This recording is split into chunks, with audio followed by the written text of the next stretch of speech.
Athletes. Revered for physical ability. Celebrated for skill. Immortalized by accomplishment.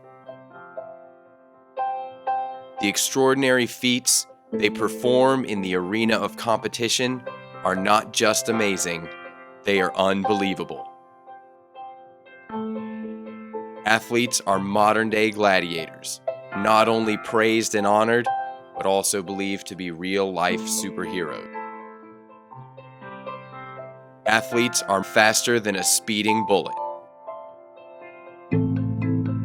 more powerful than a locomotive, able to leap tall buildings in a single bound.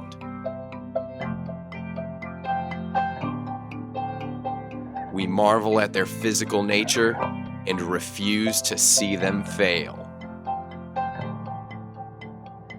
But what happens to these superheroes when they fall, when they become human?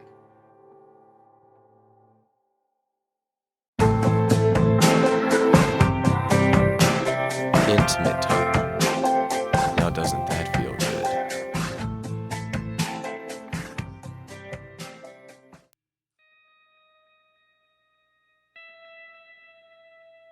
Injuries are common during athletic training and competition.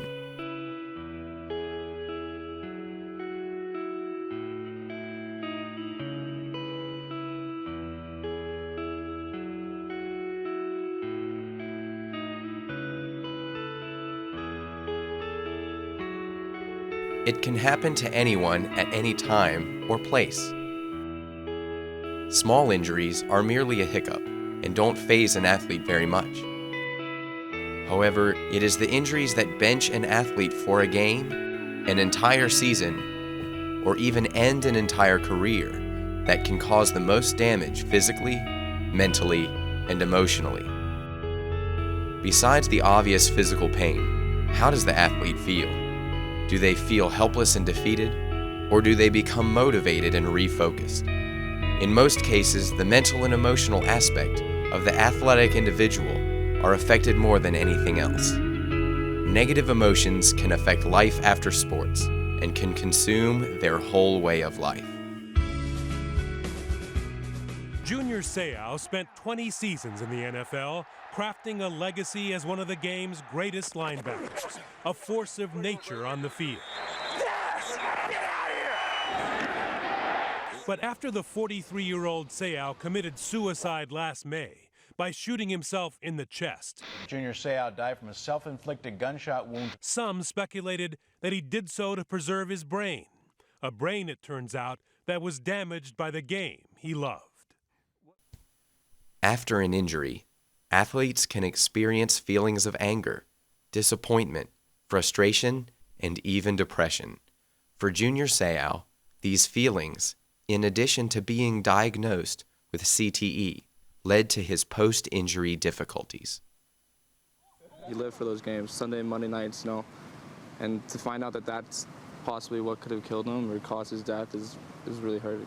Makes me realize that he wasn't invincible.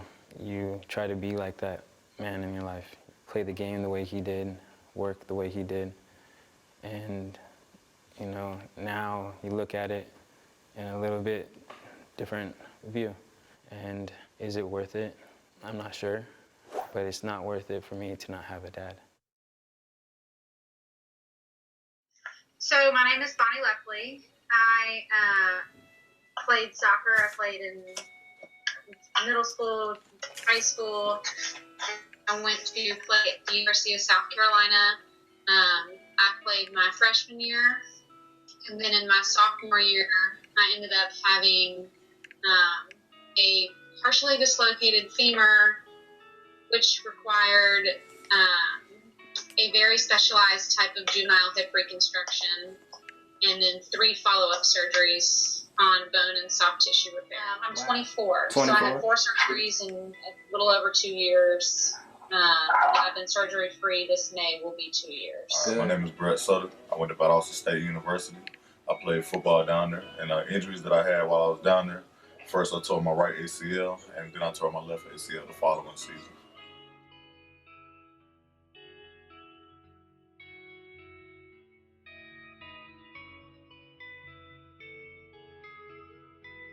My right side was significantly more dysplastic than the left.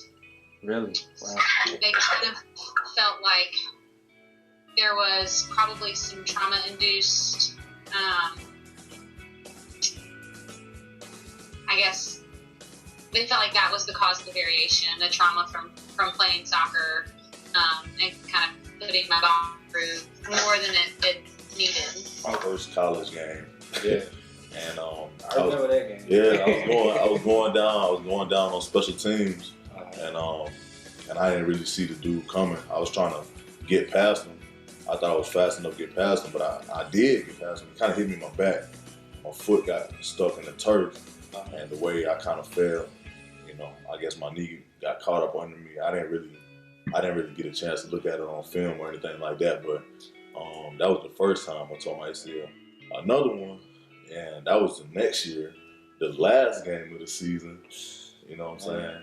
Playoff game, big playoff game too. Yeah. I was playing pretty good that game, and this time I was going down on special teams, and I got ready to make a move on the guy, but when I engaged with him, I guess the pressure of trying to engage with him, and I tried to spin off him at the same time. Same thing. Foot got caught in the turf, and tore the other. So it was the opposite? Yeah, it was the opposite one. Gotcha. So I tore my left one first, and then I tore my right one. So. I was pissed. So pissed. I wanted to, this is how naive I was. So when they told me I had this disorder, they told me they were going to have to reconstruct both hips and that it would take a year to recover on each hip. And I was like, well, let's just do them both at once. Let's just get it over with. And that way we need to do the surgery early spring so I can be up and ready for next year's off season and be ready to play my junior year. I mean, I was like so gung-ho. And the sports medicine physician just laughed at me. I was like, what? He goes, I don't think you understand how bad this procedure is. I was like, I don't think you understand how tough I am. He was right. I was very wrong. I didn't really understand what type of injury it was. Never really heard nobody with that injury around me. So I didn't really know what type of dedication it would take to get back on the field.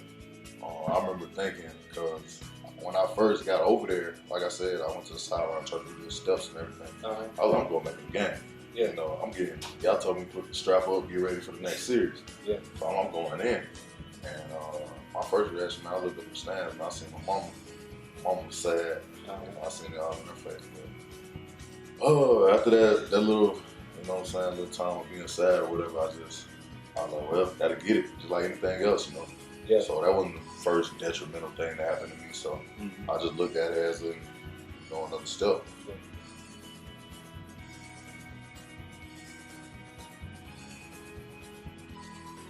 I thought I was dying. And then I was bed down. I can't cuss, so. I can't cuss. Okay, we'll keep it G-rated. Yeah, I'll say confused.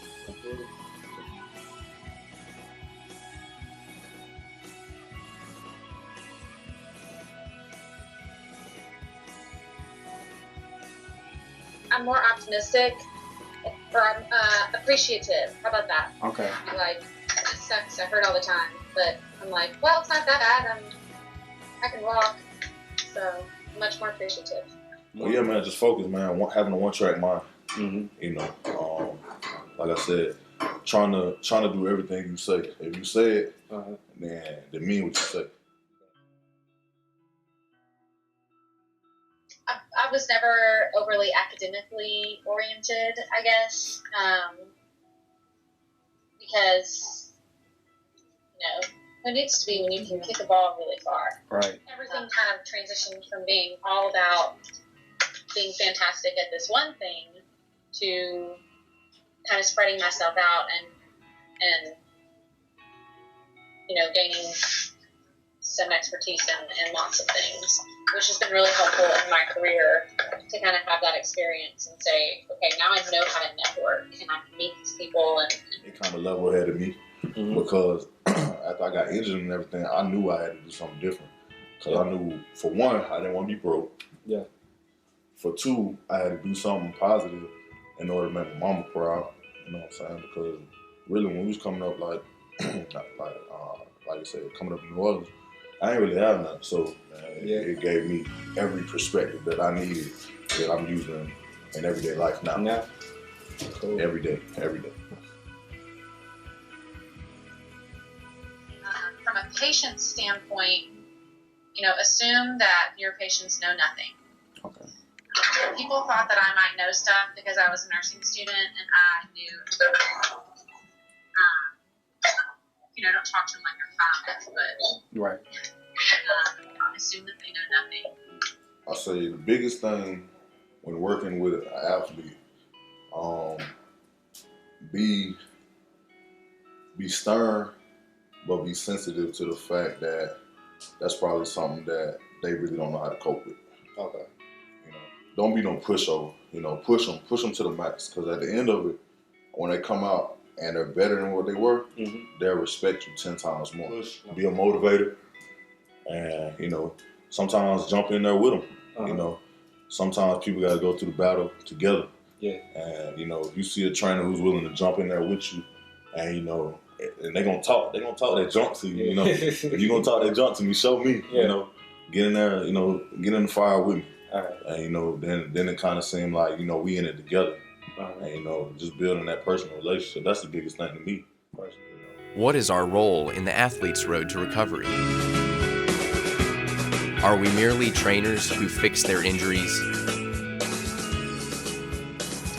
Are we the therapists that bark orders of exercise and demand perfection? Or are we something more? Are we professionals that motivate injured athletes to achieve the impossible? That give hope when there seems to be none? Or simply friends willing to listen? Whatever we choose to do, these superheroes need our help too.